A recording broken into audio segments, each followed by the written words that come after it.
রাতে ঘুমাই আর ভাবি যে এই রাতটা যদি আমার শেষ রাত হয়, সকালবেলার সূর্যটা যদি আমি আর দেখতে না পাই, আমাকে তো তুলসী তলায় নামিয়ে দেবে, আমি তো আর ঘরে সেই বিছানায় থাকতে পারবো না। তখন আমার গতিটা কি হবে? আজ আমাকে সবাই ইচ্ছা বলে ডাকছে, কিন্তু যখন তুলসী তলায় যাব তখন তো আমাকে লাশ নামে পরিচিত হবো। তখন আমার গতিটা কি হবে? মাথার শিওরে একটি তুলসী গাছ লাগিয়ে সেখানে ধূপকাঠি দিয়ে সারা অঙ্গে কৃষ্ণ নাম লিখে দিবে।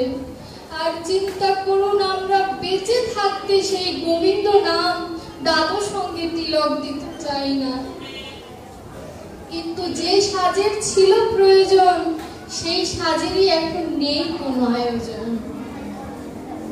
ওই তুলসী তলায় অধিবাস, একটি বিয়েতে যেমন অধিবাস হয়, ওই তুলসী তলায়ও কিন্তু একটু অধিবাস হয়। দেখবেন যে মৃত্যুবরণ করেছে তাকে যখন শ্মশানে নিয়ে যায়, 4টি ছোট ছোট মালসার মতো লাগিয়ে দেয়, একটি তুলসী গাছ দিয়ে তার মধ্যে জল দেয়, ওটাকে বলে অধিবাস। মৃত্যু কালের পরে অধিবাস। তো সেই অধিবাসে হওয়ার পরে তো বিয়ের আয়োজনটা কি?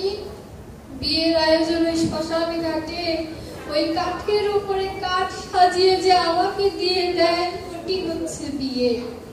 তো বিয়ের পরে তো স্বামী আসে আমাকে নিয়ে যাওয়ার কথা শ্বশুর বাড়ি, তা আমার জগৎপতি তো আমাকে নিয়ে যাবে না সেদিন, সেই কর্ম তো আমি করিনি, সেদিন আমার কি হবে? সেদিন ওই চারপাশে 4টি খুঁটি দিয়ে ধর্ম অর্থ কাম মোক্ষ, তার মাঝখানে কলসি দিয়ে বলবে বলো হরি হরি বল। বল থাকতে হরি বল। ওই যে বলো হরি হরি বল বলে, সেই লাশের জন্য কিন্তু বলে না, যারা পেছনে থাকে তাদের বলে বল থাকতে হরি বল, বলো হরি হরি বল। ওই কলসিটা যখন কাঁখে নিয়ে চারপাশ ঘুরে, তখন এই একটি ছোট্ট কিছু দিয়ে সেটা পিছন থেকে ভেঙে দেয়, সেটি হচ্ছে মৃত্যু, কখনো জানিয়ে আসবে না।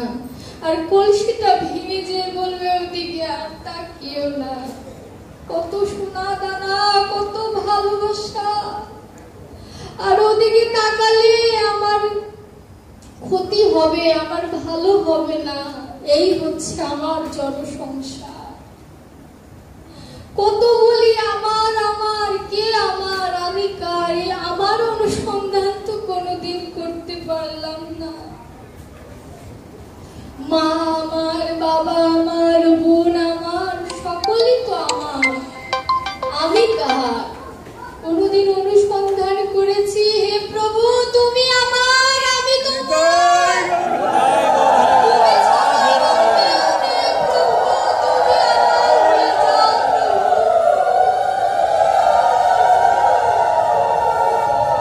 তুমি ছাড়া আমার কে বান্ধব আছে বলো?